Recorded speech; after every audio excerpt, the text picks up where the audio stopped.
Well, folks, it's the old 4:30 p.m. PST puck drop. The Vancouver Canucks are playing off against the Blues today. And as we have been talking about today, yesterday, and even 2 days ago when the Canucks beat the Winnipeg Jets, this is the most important game of the year. It is. And we are going to go over some of the money puck stuff, just looking at the numbers here, because the Vancouver Canucks have themselves a ridiculous jump in playoff odds. Should they defeat St. Louis in regulation, they're making the playoffs odds goes up to 52.7%. If they lose to St. Louis in regulation, their playoff odds go down to 24.9%. St. Louis, on the other hand, they have pretty similar odds here. If they beat Vancouver, their odds go up to 52.9 in making the playoffs. If they lose to Vancouver in regulation, their odds drop 16% to 25.2. Vancouver has more to gain, and St. Louis has more to lose, depending on the way this game goes today. We just gotta wait and see. The puck drops at 4:30 p.m. PST, and we will be making our post-game video once that wraps up. But in this video, instead of just talking strictly about the game, I wanted to talk about some talking points in regards to whom it is the Canucks have on their team right now, whom it is the Canucks might end up parting ways with, and just some of the guys that the Canucks have in their prospect system that have decided to not join the team. This show is brought to you by ExpressVPN. Go out there, check out that first link in the description to save some money on your VPN, get some free months, and support this YouTube channel in the process. I'll also leave a link in the description to this ProHockeyRumors.com article from earlier yesterday by Brian LaRose.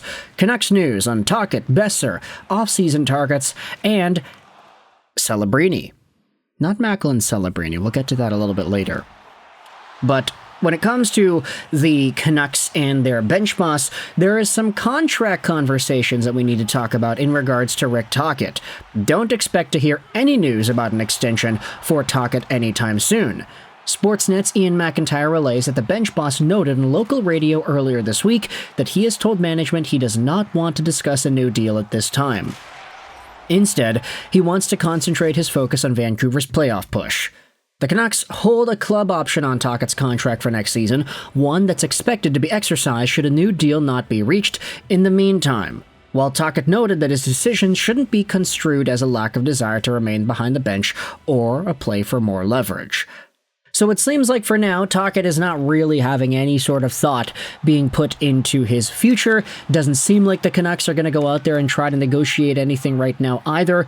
The Canucks are focused purely on making the playoffs, and as such, the coaching staff is right in the thick of it too, with Rick Tocchet being at the forefront there. I don't think we'll see any sort of conclusions come out over the next little while here, although I will say the anti-Rick Tocchet sentiment on social media has grown to a significant capacity the past little while here. It died down a little bit when the team beat Winnipeg, but still, it's always going to be there. We have more talks with the Vancouver Canucks, though. Per this Pro Hockey Rumors article, the Canucks were not able to re-sign or find a suitable trade for Brock Boeser before the trade deadline earlier this month. Speaking with Pierre LeBrun in a piece for The Athletic, GM Patrick Allvin wouldn't rule out the possibility of further extension talks taking place, even though the two sides were not close to hammer out a deal a couple of weeks ago, shifting them to focus towards a trade that didn't materialize. Boeser is having a quieter year, notching 20 goals and 21 assists through 61 games after potting 40 goals and 33 assists just last season. It's believed that he had turned down a 5-year, roughly $40 million extension earlier in the season, but it's unclear what Vancouver's most recent offer was. And when it comes to the Brock Boeser thing, we did speak about this in the last video on the channel. Hey, if Brock Boeser ends up leaving, could the Canucks use some extra cap space to get like a Bo Horvat or something out of New York? Boeser rejecting an $8 million AAV deal was a pretty big conversation point for Canucks fans, because it's like, hey, of course the Canucks don't want to commit too long of a time to Brock Boeser. He's already slow now. Imagine what he's going to be in 5 years. $8 million is already a lot of money. He's not even producing like an $8 million a year guy.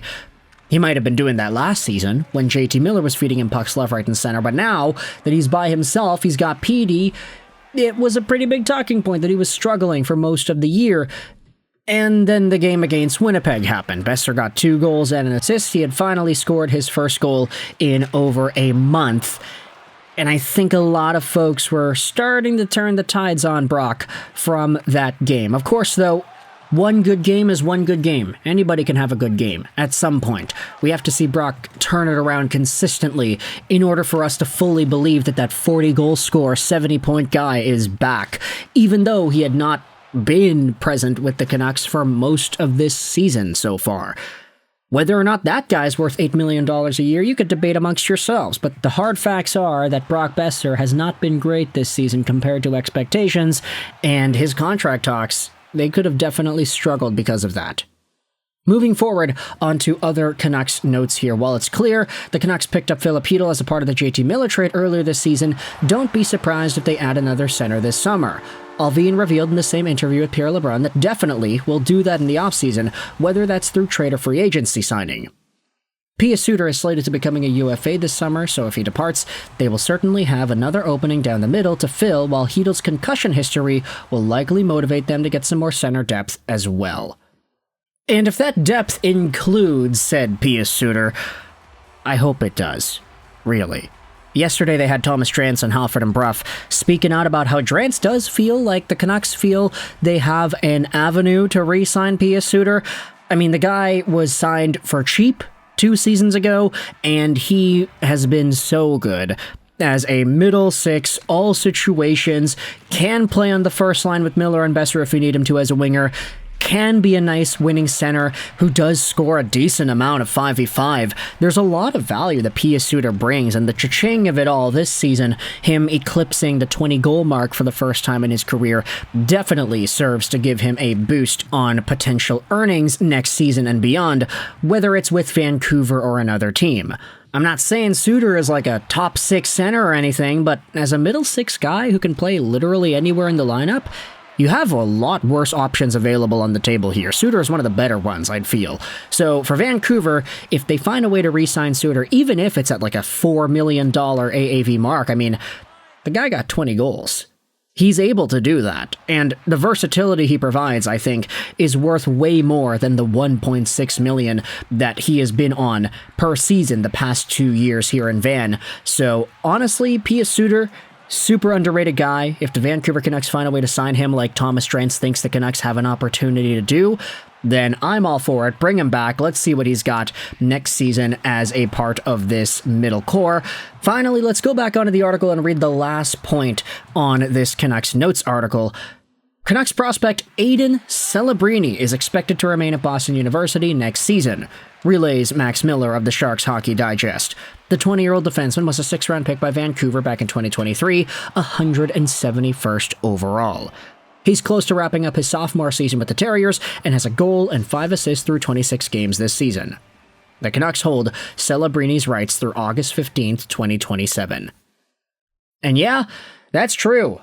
Aiden Celebrini is Macklin Celebrini's brother, and he's on BU with Tom Willander doing some pretty good things. Now, to be fair, Tom Willander is a lot more productive, and I'd say that he's a more polished defenseman than Aiden Celebrini is, but Aiden Celebrini was a 6th-round pick. Tom Willander was not that. He was a top prospect, so obviously there's more value in Willander, but the fact that they're there together in BU doing their thing, and Willander's probably going to graduate and become a Vancouver Canuck soon, that, of course, changes the dynamic of that team quite heavily, because when Willander leaves, maybe guys like Aiden Celebrini will be given more of a role and more importance in the lineup. He didn't produce too many points this season. He's never really been too much of an offensive dude. He's definitely not in the same vein as his brother, Macklin, but Aiden Celebrini as a prospect in the Canucks system, heading back over to BU and rejecting Vancouver for now, it's a pretty reasonable move for his development as a Canucks prospect. So we'll see